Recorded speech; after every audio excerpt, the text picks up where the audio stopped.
This is She Creates Business, a podcast for wedding pros. Your host, Kinsey Roberts, interviews incredible women in the wedding industry who are making their mark and creating success on their terms. Join the conversation. Hello there. Welcome to episode 148 of She Creates Business, a podcast for wedding pros. This is your host, as always, Kinsey Roberts. We're creeping up on episode 150, friends. I'm really looking forward to that.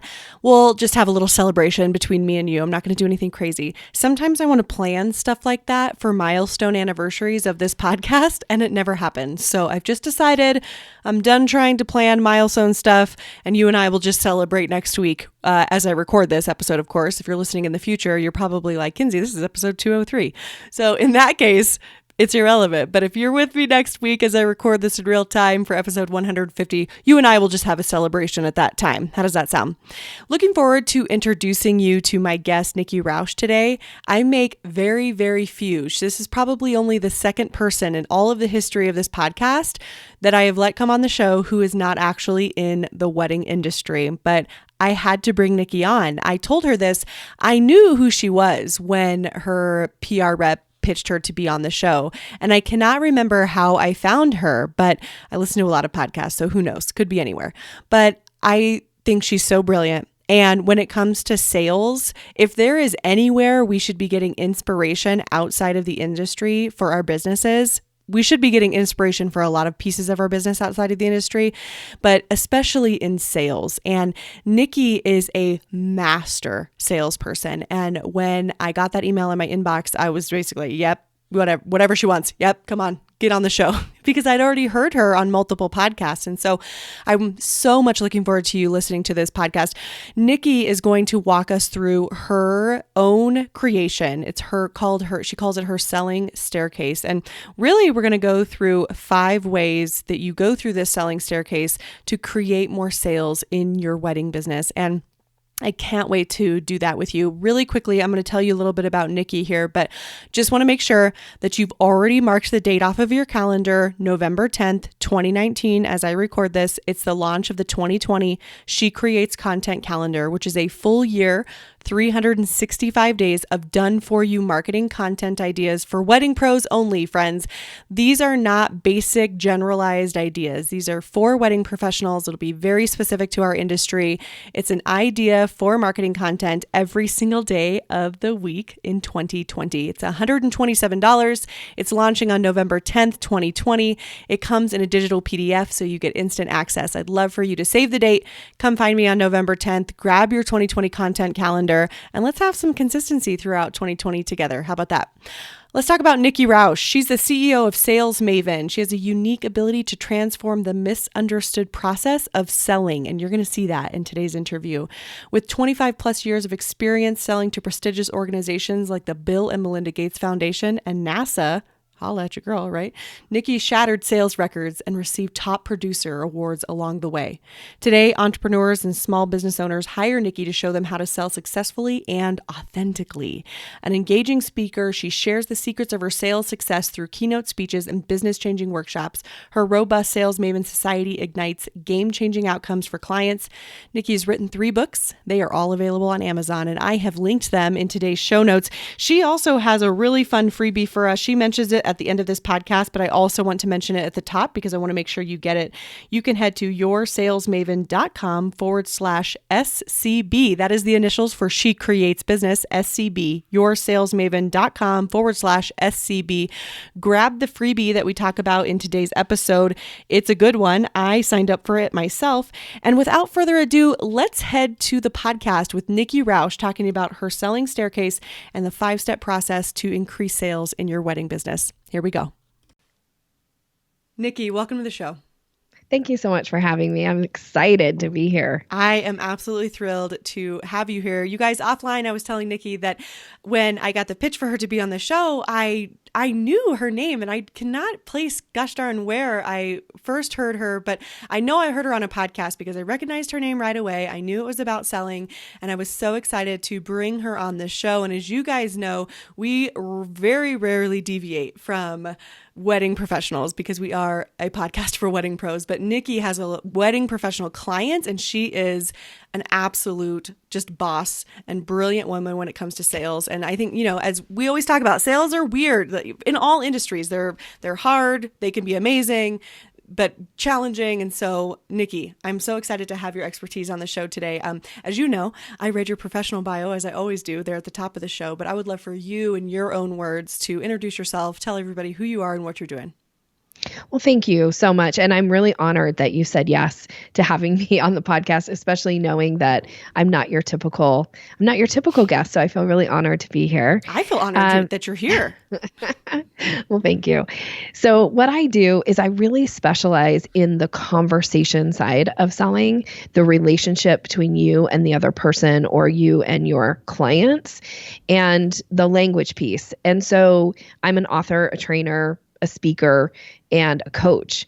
And I work with entrepreneurs that really want to hone their relationship selling skills so that they're able to close business with their ideal clients, and also identify quickly who is not an ideal client and how do you move that somebody away gracefully. And so that's me, and that's what I do. And when you say that you are really interested in the conversation to relationship piece, what do you mean by that?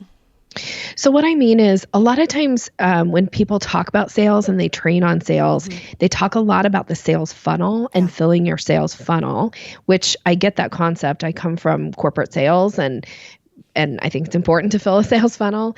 What often I find where people start to struggle is, okay, so the lead came in the door and I'm not really sure how to move them through the sales process. Like, what am I supposed to say and how am I supposed to say it so that I'm being strategic and moving somebody through the sales conversation so we get to the place where we actually exchange dollars for my service or my product, whatever that could be. And so that's really what I mean. It's the conversation between you and the client. And I find that once I start to give people some language and some technique around it, the selling process gets so much easier, and it allows for people to show up and be their authentic self. So I always say, I'm not trying to teach anybody how to sell like me. What I'm trying to do is give you some structure to a sales conversation so that you know where you are in the conversation and you know how to move to the next step. Oh, I like this. So, and for everybody listening, Nikki's book is called The Selling Staircase, Mastering the Art of Relationship Selling. And we're going to talk about that today and the 5 steps of her selling staircase. But this book is available on Amazon. So I'll put a link in the show notes. So if you are a tactile person like me and you want to dig in even deeper than we're probably going to go today, that is a great resource for you to have. Also, just really quickly, I really love the cover of this book. Thank you so much. It's very minimalist, but beautiful. Thank you. Yeah. It was a labor of love to get it to where I sometimes feel I've shown it to certain people, like where it started and where it ended up. I really love it too. So thank you very much for liking it. Yeah. Oh my gosh. Yes. Very quickly. I can never hear someone as an author without just talking about that process quickly, because books are my love language. What was that like? When did you publish this book? What did that feel like? Well, I actually the book was released in July of 2019. It's my 3rd book. That's awesome. This time I actually worked with a production team. I worked with an amazing production team, and I ended up giving them a ton of content, and I kind of outlined, like, this is how I want the book to go, and they put it together for me. I wrote my first 2 books on my own, and it definitely, again, is a labor of love to put a book together. But working with a production team was amazing, because they would come back with a draft, and then I would go through and do all the edits, and then they would go back, redraft, come back, do more edits. So it was quite a process, but it was a lot more fun. And frankly, the book would have never gotten into the market had I not had that support. That is so smart. And it's all of your information, but you are not the one like slogging over all of the pages until you're editing, of course. Right. What a brilliant concept. Yes. So cool. I loved that process. And can I give a shout out to the person I worked with? Because she's amazing. So it was Katie Cross Ghostwriting. She's amazing. Katie Cross ghostwriting. All right, y'all, you know I'm putting this in the show notes. And I'm going to get the question I do every time. How do I find the show notes? And friends, it really depends on what podcast player you are using. So my best advice is to go to Google and type in how to find the show notes in, and then insert the name of your podcast player, whether it's Apple, Overcast, Google Play, they're all different, Spotify. So there are show notes in all of those, but how you find it is all different. So I'm going to put that in there. Katie Cross ghostwriting. So neat. Yes. Okay. Yeah. Well, I guess, there's another podcast episode that we'll have to have because I'm so interested in book stuff. All right. So this is fun. Let's get into what we're here to talk about. And everyone knows, they're like, gosh, there's Kinsey getting on a tangent again. The selling staircase. That is brilliant. There's 5 steps. Mm-hmm. Let's talk about that. Let's just go through them. I think that's a really easy way for everyone to follow along with our conversation. And what's the first step of that staircase? So the first step is the introduction piece. And that could be that you're meeting somebody for the first time, or it could also be somebody that you've known for a while and they are being introduced to the concept of what you do and how you might be of service to them. I heard you talk about on a previous podcast, you were talking about one of you and your guest were talking about how sometimes you don't always know, like, who is that potential client? And maybe it is a friend or somebody that you've known for a while that could turn out to be a client for you. So the introduction piece is really about setting yourself up to make a positive first impression, establishing your credibility and that confidence so that people feel really comfortable being in a conversation with you and kind of exploring, like, who are you and should I get to know you more, or what do you do, and should I like take this kind of journey with you and have a conversation. And so when we have those clients in that introduction part where they are getting to know us, what are some examples of ways they might be getting to know us in this introduction piece that we should be paying attention to? Like, is it our website? Is it our social presence? What does that look like? Well, that certainly plays a factor. And for me, a lot of times, again, I'm talking about the conversation piece. And so one of the tips that I love to offer to people, because you can use this tip when you're on the phone with somebody, or you can use this tip when you're in person with somebody, is you've heard this a million times. We like to do business with people we know, like, and trust, right? Mm-hmm. And because of that, you want to establish that likability and that credibility quickly because it leads to trust. And one of the things that I know to be true, and this comes from my background in neurolinguistic programming, is that we like people who are like us, and we think people who are like us are smart. And so one of the things you want to do in a conversation, and again, I said you can do this on the phone or in person, is pay attention to the other person's rate of speech. Because if you're talking to somebody who's a really, really fast talker and you're somebody who is more like methodical and takes your time, it can be a mismatch in a conversation, and it can be hard for them to stay in conversation with you. And vice versa. If you're a really, really fast talker and your client is somebody who is a little bit of a slower paced talker, fast talkers, and I'm one of those people, we can sometimes talk over people. We can interrupt them. We don't let them finish their comments and their thoughts. And so it breaks rapport. And so when you pay attention to somebody's rate of speech and you're willing to match it, get close to it. You don't have to match it exactly, because I'm not talking about mimicking people. I'm just talking about sending the message like, we're alike. We can stay in conversation. And what happens is that people will be more apt to be more forthcoming with you on how to earn their business. And they'll also be more open to hearing what you have to offer. So pay attention to people's rate of speech. It's a really simple thing to do. And if you're not familiar with somebody's rate of speech, even if it's your own, if you're like, I don't know if I'm a fast talker or a slow talker, just go listen to your voicemail, because that will be an indicator for you of what your rate of speech is. Oh, smart. And such an easy thing to do.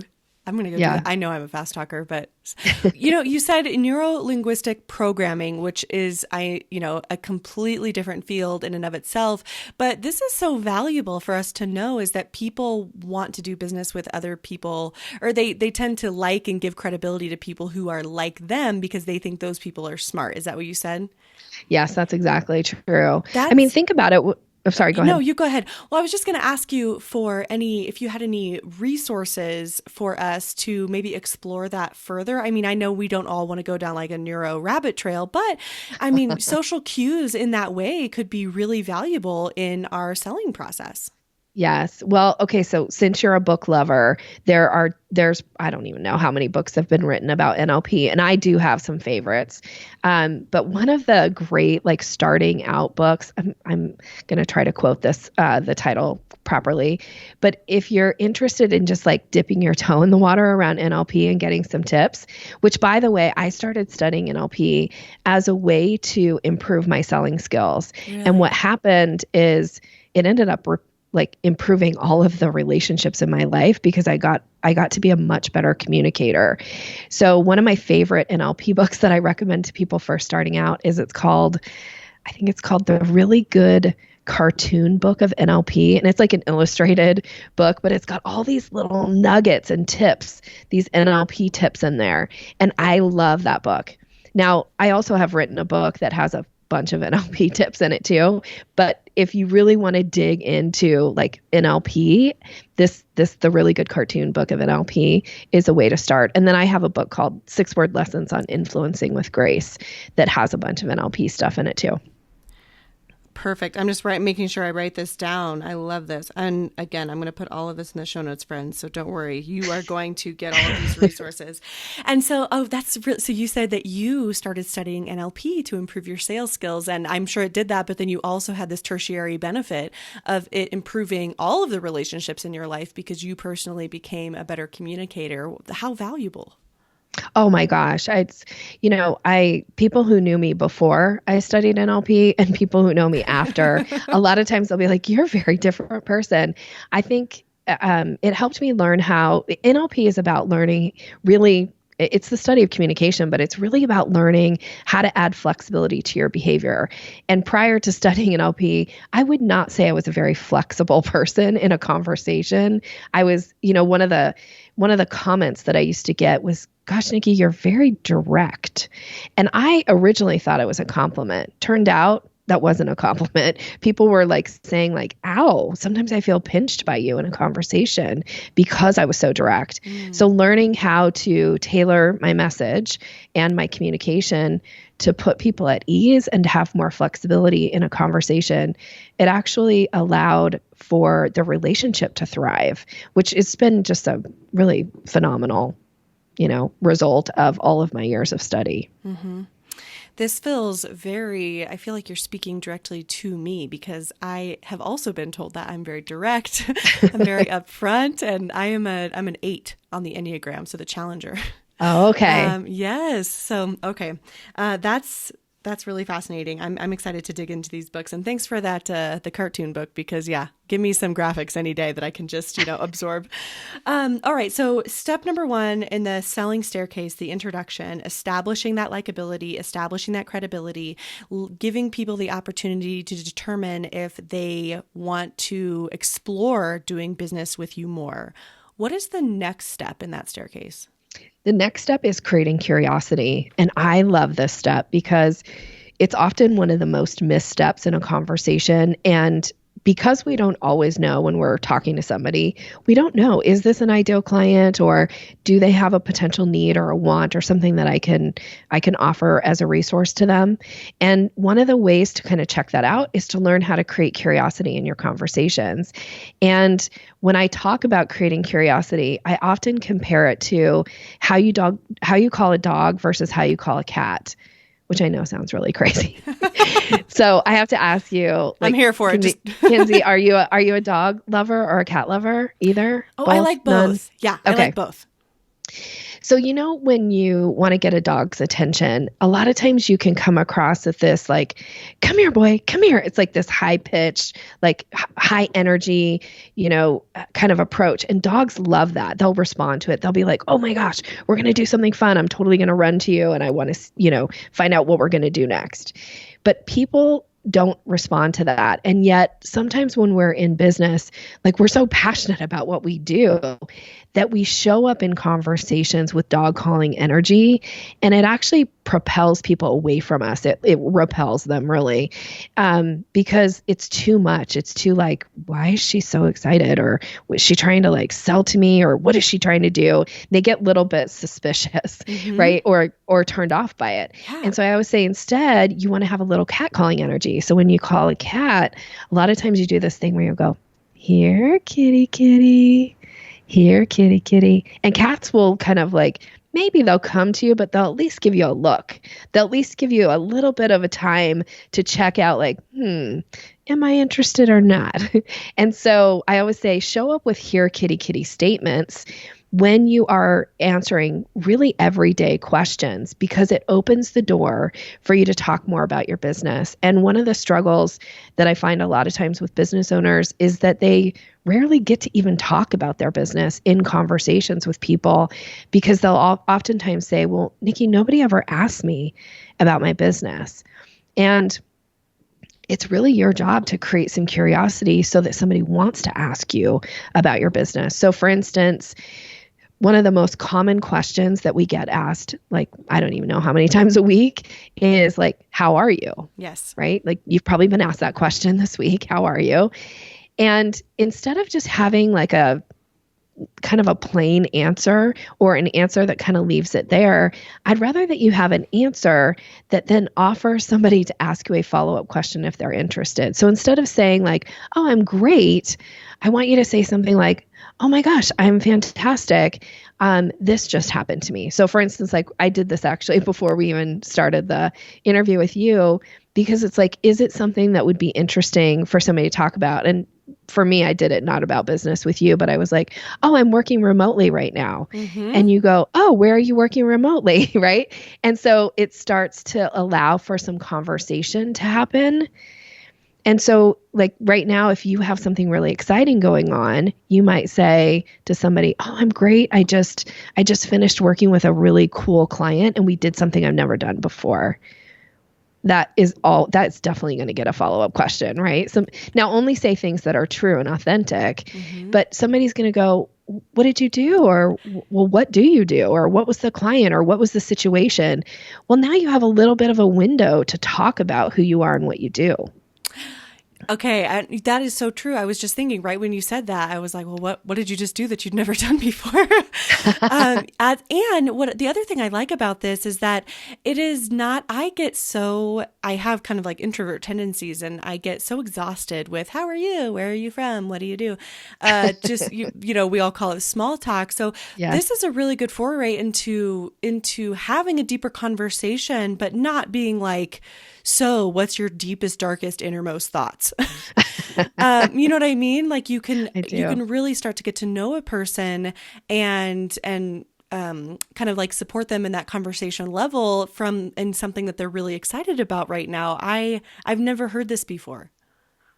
Yeah, it's something I teach kind of in depth, and there's a lot of ways to plant curiosity creating statements, but this is like that starting place, because what happens when you start to plant curiosity creating statements is you get into real conversation. And when you get into about your business, by the way, or anything, it doesn't always have to be about your business. Like if you're looking for, somebody just emailed me yesterday and said, I just got this whole concept of creating curiosity and I'm going to use it because I'm looking for a soulmate. I'm like, great. It'll work for that too. But of course, I come from the standpoint of business and sales. And it does work for that too. So the idea is when you start to create curiosity and people start to want to know more about who you are and what you do, what will happen is then they will start to give you buying signals if they are a potential prospect. And buying signals are crucial in the selling process, because instead of trying to show up and just sell to everybody that you meet in hopes that they might be a client, I always say, like, don't waste your time. Don't chase clients. You don't need to.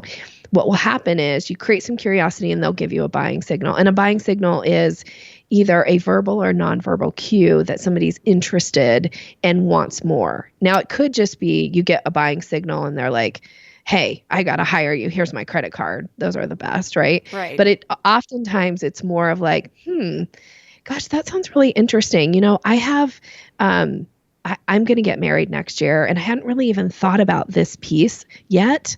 That is a huge buying signal, by the way. And if somebody says that, it's really important that when you get a buying signal, you act on it immediately.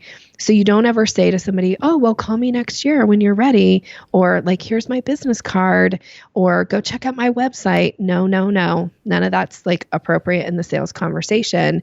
Instead, I want you to go, oh, well, gosh, I would love to work with you. Is that something that you'd be interested in us talking about more? Because now you're issuing an invitation to move to the next step in the selling process. And it really is your job to move your clients through the selling staircase and move them up the steps. And one of the ways that you move a client is you issue an invitation, because they'll either say like, no, I'll call you next year, that's fine, right? But they might actually say like, yes, let's talk. Right. I'm interested. Right. And then like, oh, great. Now we have the opportunity to go to the next step, and you have permission to go to the next step. So you're not chasing people who are not interested. You're actually having real conversations with real prospects. So can we do a little bit of a role play here for wedding industry professionals? And I'll be the client, and you will just take me through the creating curiosity and then recognizing my signal. I feel like that might be helpful. Could we do that really quick? Yeah, sure. Okay. So let me ask you, before we do it, like, tell me, what would your curiosity creating response be right now? Like, what do you have going on right now? Oh my gosh, what would my response be to, I don't know, to a wedding client?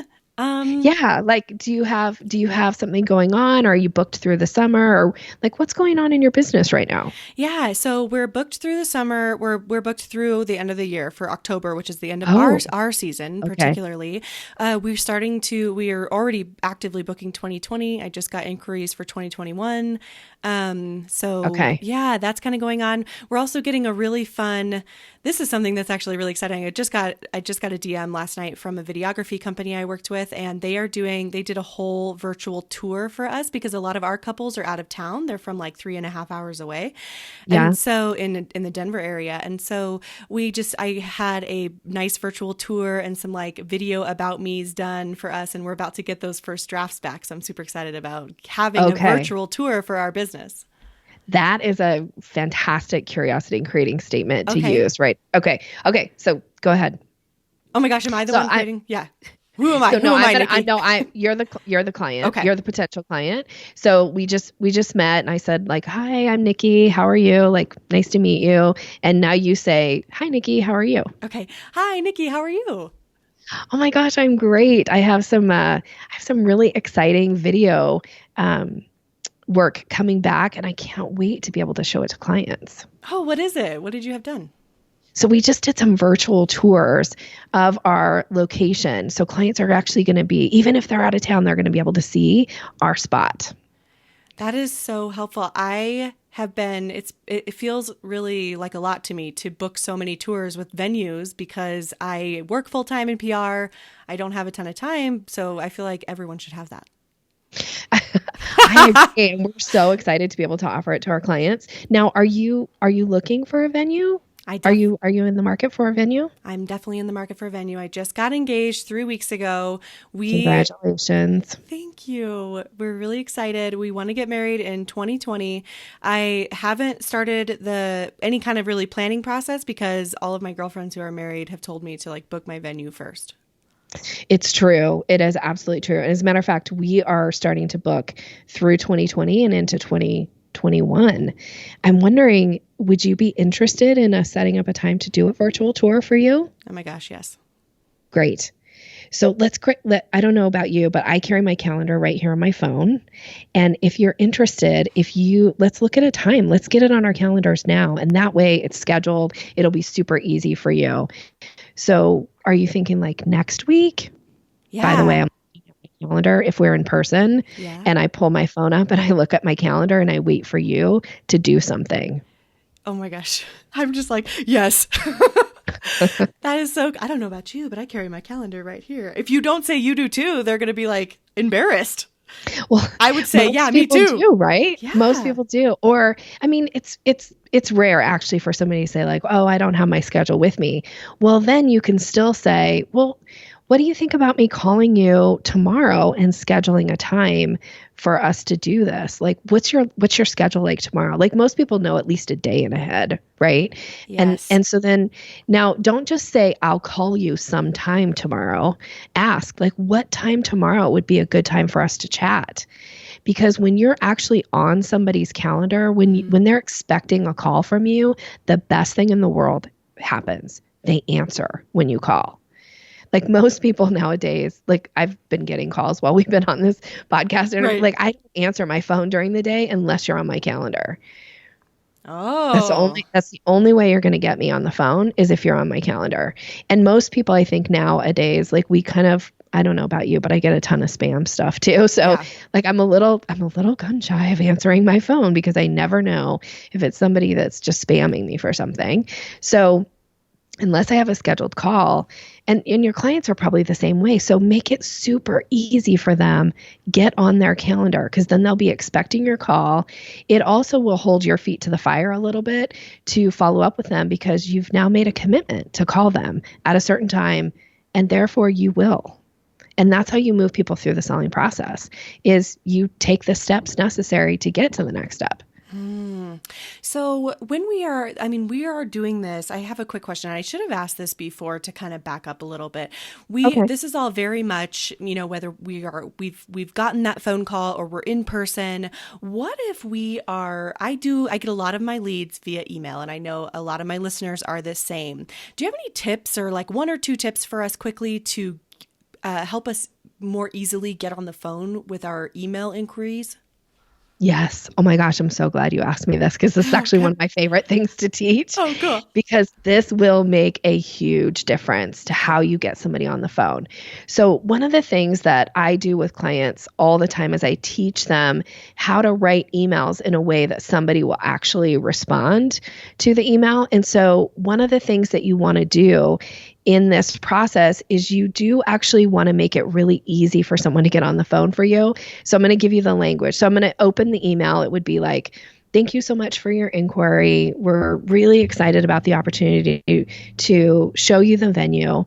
And we have found that the best way to do this is to schedule a time for us to chat.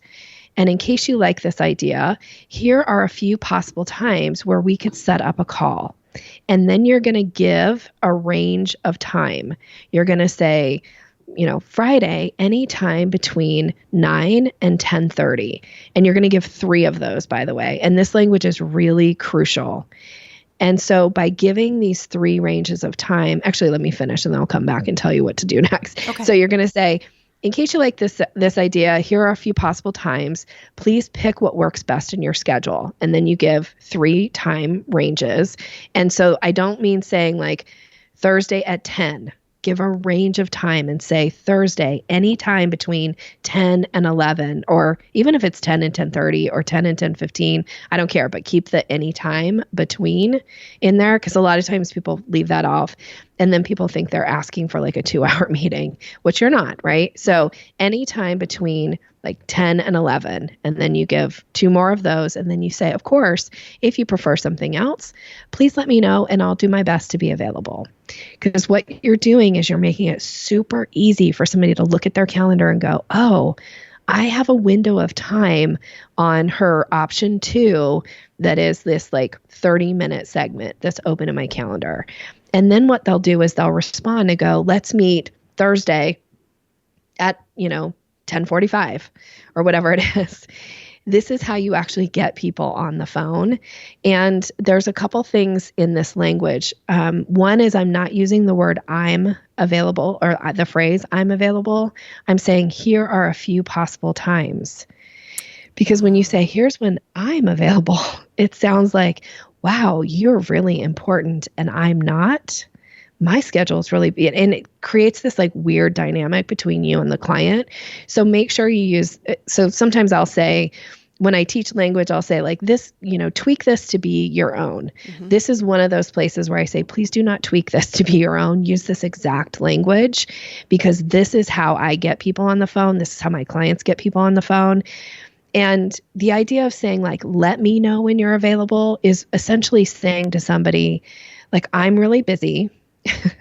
And so why don't you take, you're probably not busy planning your wedding. So why don't you stop what you're doing and look through your calendar and find times, send them back to me, and I'll evaluate whether or not I'm available. And then I'll tell you.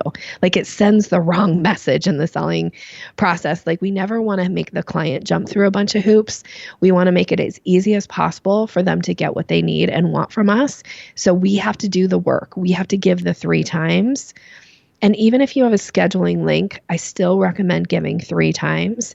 And then you might use your scheduling link underneath that, which would say, and of course, if you prefer something else, here's a link to make it super easy for you to find a time that works best for you. Wow. So, okay. I didn't write that down because I'm coming back to listen to this. Wow. This is, Nikki, that was exactly what I was looking for. And I am changing my automated email reply right after I get off this call. I recommend you all do the same. Okay. So that was amazing. I'm sure you have other tips, but let's go to the next phase of the selling staircase. And if you have anything specific, and I'm going to take a peek around your website too, but if you have anything specific about like moving people to a phone call, we can link that up. Okay. I do teach this in my membership platform, which is the Sales Maven Society. I have a whole training around this. Actually, I have multiple trainings around this specific time because it's so important. I will say one more thing about this. Yeah. One of the pushbacks that I get initially from people is like, Nikki, I don't have big chunks of time, available that I can hold open for somebody to let me know. And I always say, I'm not implying in any way that you hold those times open for one person. And as a matter of fact, I'll give 10 people the same ranges of time in a week for me. Like, I want your problem to be that so many people want to meet with you that your schedule is just like packed to the gills, right? That everybody wants to take you up on this, but most people are not. Like, not everybody is going to take you up.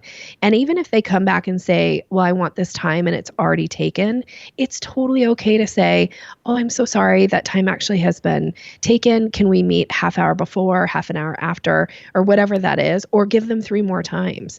I've never had anybody be like, oh, well then go kick sand, lady. I don't want to talk to you again. It's so true. And that is an excellent problem to have. Yes. I want my calendar to be so full that I'm trying to think of like squeezing in extra people every 10 minutes or whatever it is. Let's not make excuses and try to solve problems we don't have yet. Exactly. I like that. Oh, yes, please. Okay. The next step is the discovery. I can't speak. Yes. The discovery phase, you guys. The discovery phase. We need to understand our clients' needs. What does that mean? Yes. So that means that, a couple things in the discovery is that it's your job to ask the questions that lead people to hiring you. And that means you need to be really specific in the type of questions that you ask.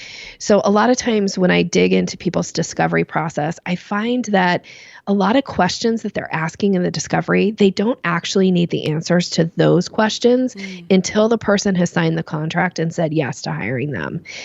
So the discovery is really an opportunity for you to set yourself up and show your expertise through the questions that you ask.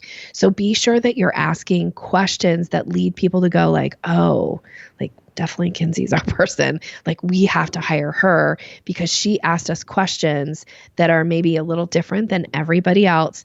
And they went right to the heart of what we were looking for and what was important to us. So for instance, oftentimes people will they'll send out these big, long questionnaires, or they'll send out, again, it's just questions that you don't necessarily need the answers to. And without knowing a lot about your space, I'm trying to think of what would be a question that you really don't need the answer to. Like, for instance, if somebody's going to have your venue for a whole day, you don't necessarily need to know what time they want to arrive before they hire you. Once they hire you, you need to know what time you're going to arrive, what time are you going to leave, and what kind of pre-function type stuff do you need. But do they need, do you really need that question? I don't know, maybe you do, but before they hire you, or do you really need to know what's going to be important to you about the venue you select? What's your criteria for making a decision? Who's involved in the decision-making process? And, there's these are the kind of questions that you need answered. You probably need to know what their budget is. When you need to know what the date is, because if you're not available that date, then it might not make sense to have a discovery call. So make sure that you're asking questions that lead them to hiring you. Also, what are the things about your, what you do that is unique to you? You won't be surprised to learn that when I do a discovery call with clients, I almost always ask them, do you know how to create curiosity when you're talking about your business? Guess why? Because I teach creating curiosity when talking about your business. So most people are like, what now? What do you mean creating curiosity? Say again. Yeah. Right. And so that gives me an opportunity to talk about how important this is in the selling process. And then oftentimes people are like, well, obviously Nikki knows how to do something that I don't know how to do yet. So she's probably my person. That's so accurate. Well, and it's true. During tours, if I'm on the phone, I'm thinking through all of this for my venue. If I'm on the call on a discovery call and trying to understand their needs, I really do want to know more. Yes, we can do a bunch of logistic stuff, and I don't really need to know what your setup is right now. I just don't. That's not important. Right. We have a final walkthrough for that 9 months from now. But I really need to know what you want out of your wedding, and especially, really key things like your date, whether or not I'm available, how many people you're going to have, because we do have a maximum capacity that we just can't go over. So, just key things, but more importantly, how do you want your wedding to feel? If you want it to feel, very modern and sort of like an art gallery in the middle of Los Angeles, well, my venue's really not a good fit for you. So that's, yes. Do you find that when we should be, or not when we should be, I guess, but have you found with your clients, and I'm speaking specifically with your wedding clients, when we're kind of taking our clients through the discovery phase to try to understand their needs, is there an appropriate amount of questions to ask? I know that everyone will be different, but can it feel like we're bombarding people? Well, tell me how did you get engaged? What's your favorite style? What are your colors? Yeah. Especially because they just got engaged and their aunts and their grandmas are all asking, a million questions. Yes. Well, one of the things I would recommend to help alleviate some of that, you never want people to feel like they're on the witness stand with you, right? Yes, and that you're just throwing question after question after them. So one of the things that's really important when you start a discovery process is that you pre-frame and that you ask permission to ask questions. So you pre-frame what's the purpose of the meeting, and then you ask permission to ask questions. So for instance, a pre-frame might be, so the purpose of our meeting is to find out a little bit more about what's going to be important to you regarding your venue. And in order to make this meeting meaningful and productive for you, is it okay if I start with a couple quick questions? So easy. And most people are going to be like, yes, thank you for asking. I'm so happy to answer your questions now. Mm-hmm. And they'll actually answer more questions when you pre-frame and you ask permission than if you just say thank you for, getting on the call with me. And I'm just going to start with questions. Here's the first one. And people are like, whoa, geez, wow, so direct. I have a question for you. This kind of actually goes back to the excuse of, well, what if my times are not available? What if I don't have enough time in the day to take these phone calls? I bet something that someone's thinking as we go through this verbiage right now is, oh, but my clients are millennials and they don't like to talk on the phone. What's your response to that? Well, take your cues from your client. If you really have somebody that's like, I'm not interested in doing any business on the phone, okay. I just find that realistically, it is the conversation that leads to earning somebody's business. It's pretty rare that I don't know what you charge for your venue, but I'm going to imagine it's a few $1,000s at least, right? I don't know that I don't know any millennial that would just say hey, via email, here's a few $1,000s, right? So I don't know if that's true or not, that people won't get on the call with you, right? And ask, right? Just ask. You never be afraid of asking your client a question. So you could say, are you open to having a phone conversation? And if they're like, I really only prefer to work with you via email. Okay, take your cue from your client and then start this process through the email. You can still you can still pre-frame in an email, and you can still ask permission to ask some questions, and then lay the questions out, make them really clear and easy, because one of the things I know about email is that people scan it. So that means you need to use tons of white space, tons of bold, tons of bullet points. Not tons of bullet points and bold, but you need to use tons of white space and bullet points and bold, because they're going to scan that message. So the other thing is always making these broad brush statements about people and like what they prefer it's a little limiting for you and for your business, because it's like somebody say like all men are this way, or all women are this way, or all millennials are this way, or all, boomers are this other way. Like, it's not, most of us don't, like, how would you feel when everybody just puts you in a box and assumes that you are just one way because of your gender, because of your age, because of whatever, right? Like, most of us don't want to be put in a box. Try not to make these assumptions about all of your clients. That's actually known, this is an NLP technique, by the way. It's known as digital thinking. It's all or nothing, yes, no, black, white, true, false, love, hate. It's so polarizing that realistically, when you can get yourself into a mindset of what's known as analog thinking, and it's kind of the difference between two different types of light switches, by the way, like an on-off is digital thinking, like your on-off light switches.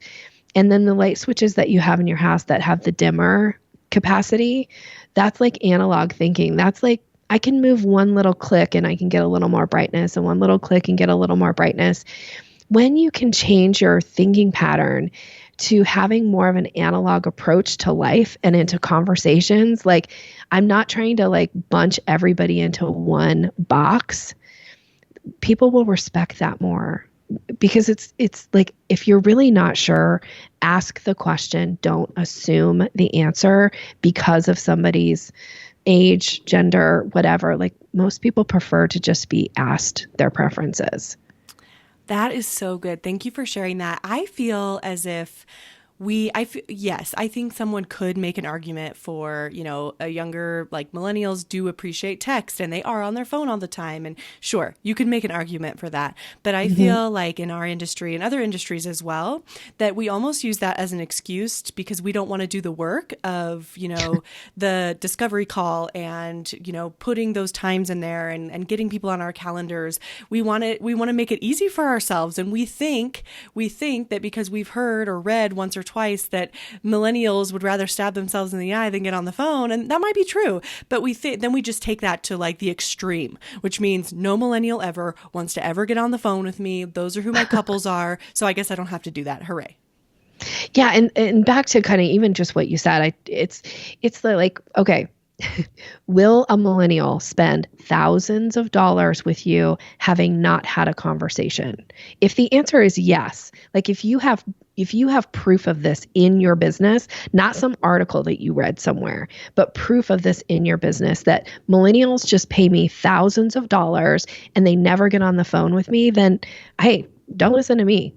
Like, do what's bringing money in the door. I add flexibility to my behavior, and I'm totally flexible if that's working for you. If you have all the clients you need and it's all done via email and text, great. That's fantastic.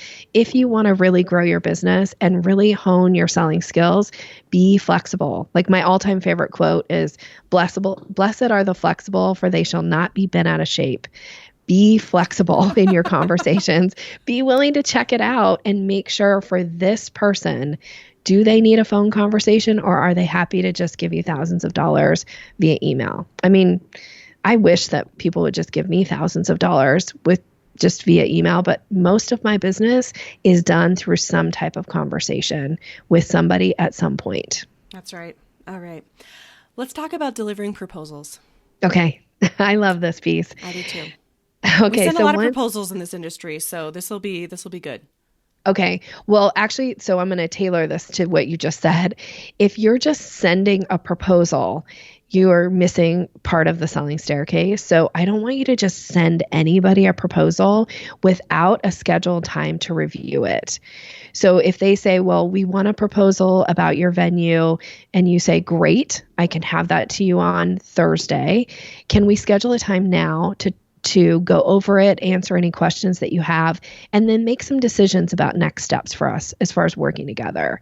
And then you get a time scheduled on their calendar to review the proposal with them.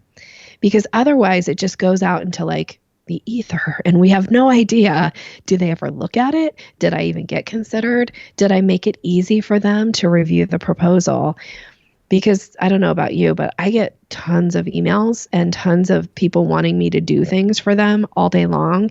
And sometimes what happens is your proposal will get pushed below the fold in their email and they may not even see it. But then the next person who comes in, they might look at their proposal and not even consider yours.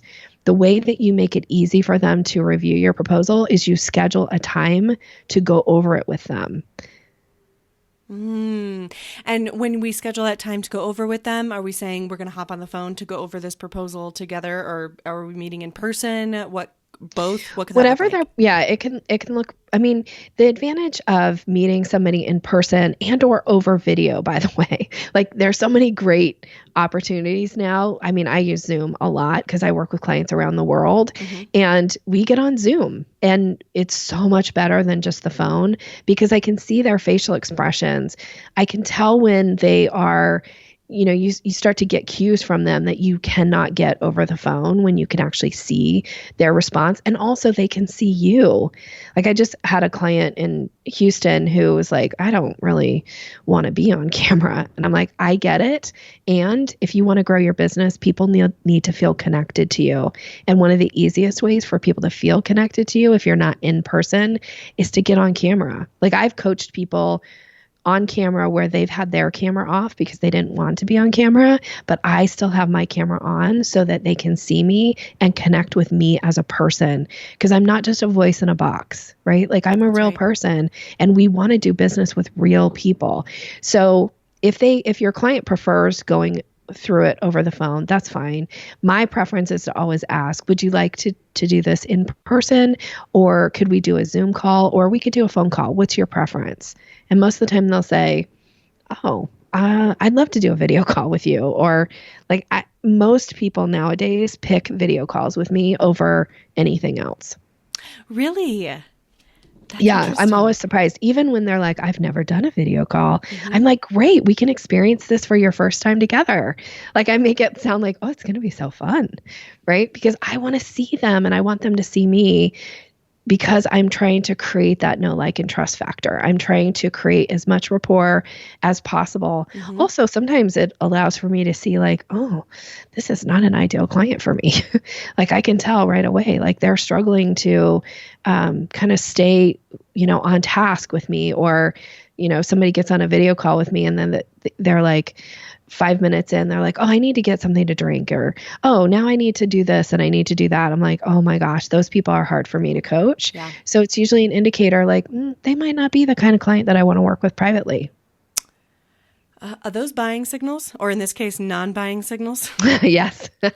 For me, they are. Yes. For me, they are. Yeah. I'm really specific about, I don't want to work with just anybody. I want to work with people who are ready to work with me. That feeds my soul. And that's why I do what I do. Cause I could go, get a sales job, right? If I was not really interested in having a job that I love every single day and happy to work with the clients that I want to work with. And not that you want to turn away, obviously we are building businesses. So it's not that I'm suggesting you turn away every client, but the last thing you want, the last thing you want is somebody to secure your venue and then just cause problem after problem after problem for you. And then you're like, well, this is no fun. And now I don't even have the energy to go to the next person and show up from a, place of a really good attitude because somebody just completely sucked all the energy and life out of me by working with them. And I wish I had turned down their business. Right. What else do we need to know about proposals? The other thing is always put your most expensive package first. This is really important in the proposal. In the proposal. Okay. It also is important. I would put it on your website too, by the way. If you're putting packages and pricing on your website, you always want to list the most important or the most expensive option first and then work your way down. This is what's known as top-down selling. And the reason you do it in your proposals is because as humans, we do not like to have things taken away from us. And so when you're working your way down, they're like, oh, but I can't give that up. Like, I really need that feature. I really need that, that thing that you get in package A, right? Mm-hmm. Versus if you start at the bottom and work your way up, it sounds like you're trying to upsell them. And a lot of people are like, I don't really want to spend more money for that. Versus I don't want it taken away because we assign attachment to things. We're already attached to option A, and it looks so great because it's got everything. It's got all the bells and whistles. Now, when I talk about doing this, please do this with a high level of integrity. Only recommend what the client really needs. Don't recommend like your most expensive package just because you want to recommend your most expensive package, right? Right. Recommend packages that fit what the client's application is and what makes sense for them. So even though you might have like 18 packages, do not lay out 18 packages for a client. My suggestion is that you never give people more than 3 options initially. It's fine to give them 1. It's fine to give them 2. It's great to give them 3. 3 is like the great number when you're laying out packages. Do not give them 4, 5, 6, 7 unless the first 3 are not a fit.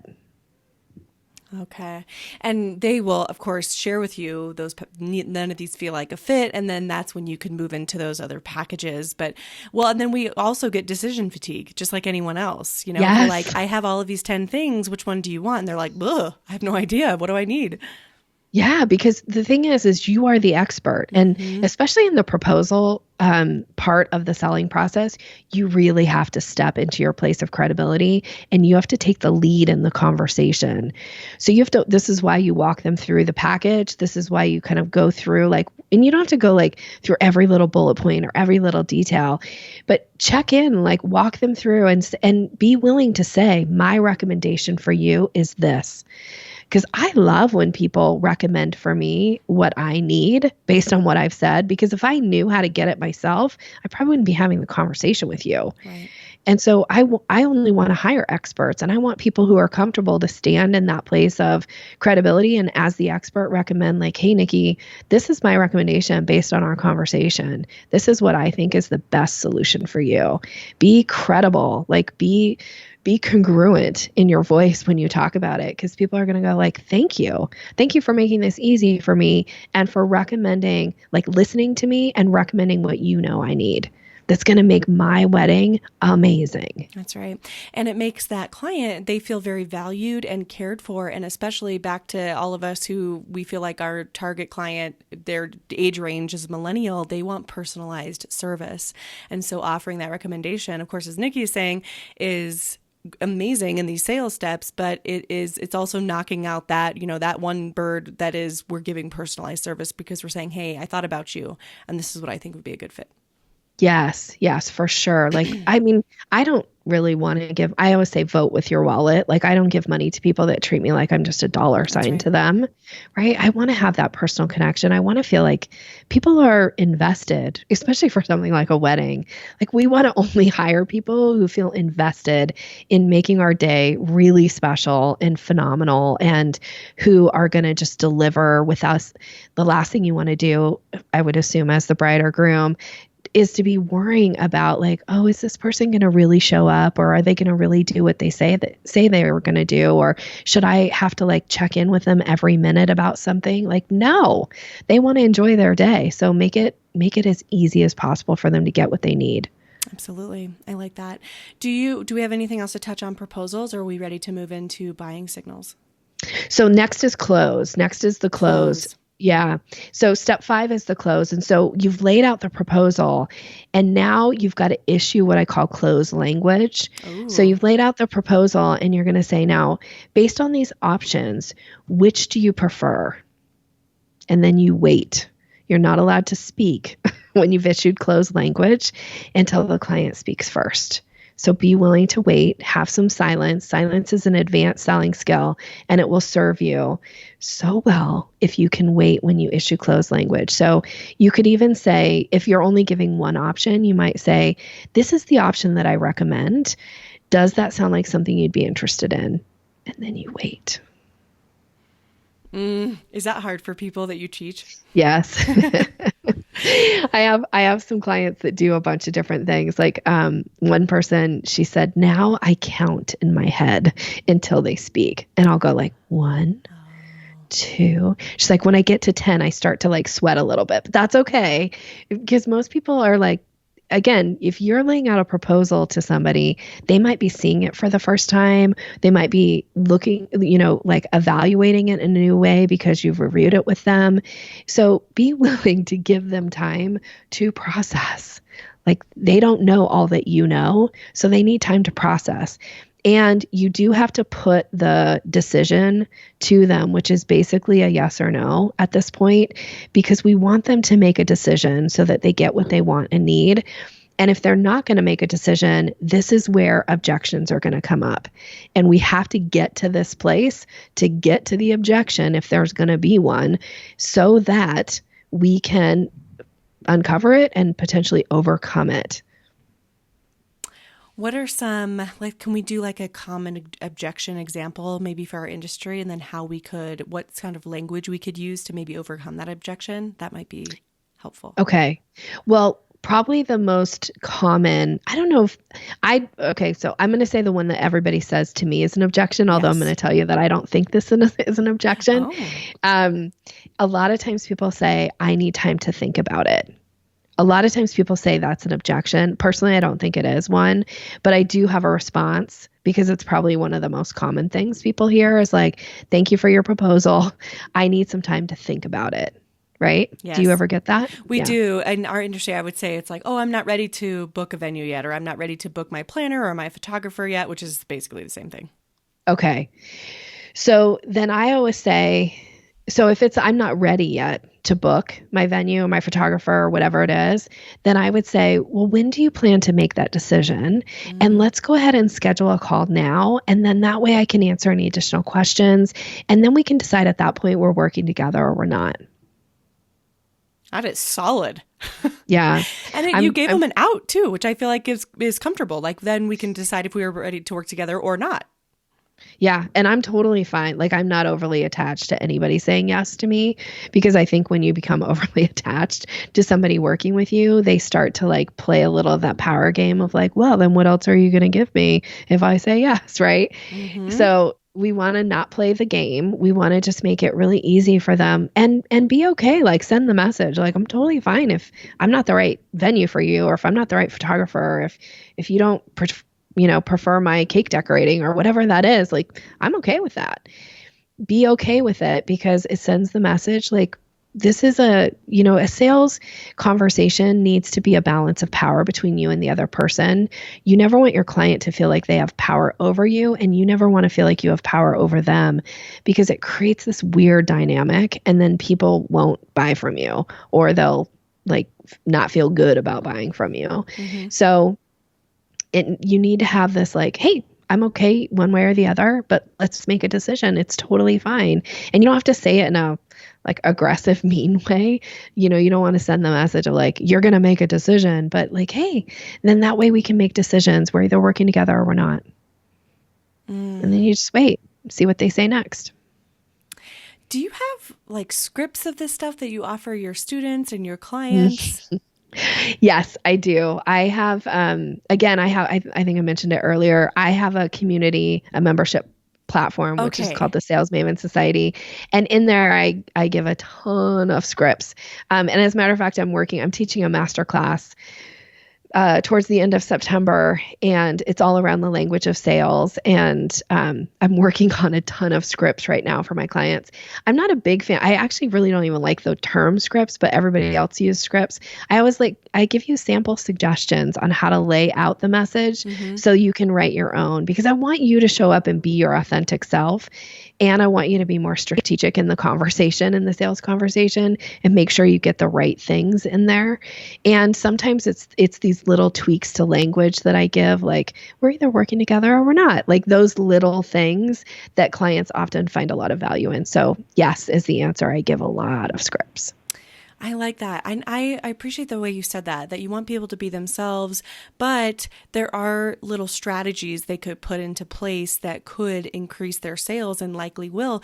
When I think about my own selling process, I feel fairly comfortable selling because I used to work in real estate, but I also, if somebody asked me, like, do you have a specific selling strategy? I would say no. As far as like what my exact script is. Like, I don't take people through this selling process, like these 5 steps that we talked about today, but I can easily see how they would fit very well into my lead process, and I could do them in a way that feels comfortable to me. And that's what I like about these 5 steps. Yeah, I want it to feel comfortable to everybody, because I really, and this again, this comes from my NLP background, is they say there's a structure to excellence. And it's the difference between people who get mediocre results and people who get exceptional results. And when you really dig in, and I know this from all my years of studying it, that there is a structure to how people who get exceptional results, now they don't always understand their own structure. Like they're like, I don't know, doesn't everybody think this way? But when you really ask the right questions, you start to see that there are patterns and structures. So I really focus on teaching structure, because I know once you have the steps, once you have the structure, you can do it too. Anybody can do this. There's no reason, like, it's not about your personality type. It's not about, who you know or any of that. Nope. And once you get the structure, like, you can implement it too. So most people who knew me, in college and in my first couple years as a professional sales rep would even say, like, I'm surprised Nikki went into sales. It doesn't really fit her personality. But once you get the structure, like, anybody can be good at this. What were you like before you started learning these things? I was very shy, actually. Really? Yes. And I do fall towards the introverted side. I am the kind of person that, given the opportunity, I would much rather sit and have a one-on-one conversation with somebody than be in a big room, network, all that kind of stuff. Now, I do these things because I know that it's good for my business, right, and it will grow my business. But yeah, I would always, or just even be sitting in the corner and people watch, like, that is just heaven to me. Yes. But I also know that doesn't work for growing my business. And so this is why I teach these things for people, because this is how I had to learn, to grow my sales career and be successful with what I did. Was I had to really learn how to do it in a way that I could still feel like myself and not like somebody else. So yeah. Yeah. Nikki, thank you so much for being here today. This has been a phenomenal conversation. I have learned so much, and I just appreciate you taking this time with us today. What a gift you've given us. Thank you. Thank you so much. You are welcome. Tell everybody where they can find you. Well, I'm going to tell them how to find me by getting a gift, if that's okay, because that will send them to my website, and it will give them something. I'd love to give a little bonus. This is an ebook that I have written, and it's called Closing the Sale. And it really kind of walks you through, like, the little bit of the discovery, but really the proposal and the close process. So if you like some of that language that I gave, this is going to be in there for your audience. So they can get that by going to my website, which is Your Sales Maven, and that's maven.com/SCB for She Creates Business. So you can get that there. It's the ebook. yoursalesmaven.com/SCB for She Creates Business, friends. And again, I know I've mentioned it a few times. I just want to make sure you know where to find stuff. This will be in the show notes. And if you have any problems finding that, just shoot me a DM on Instagram. I'm at She Creates Business, and I will help you get to that link. Nikki, thank you. I appreciate you so much. And I hope you'll come back, because I feel like we could have many more conversations. I would love to. Thanks for having me. It's been my pleasure. Thanks, Nikki. Thank you so much for listening to She Creates Business. Please take a minute and head to iTunes to leave an honest review so we can help more wedding pros find the show.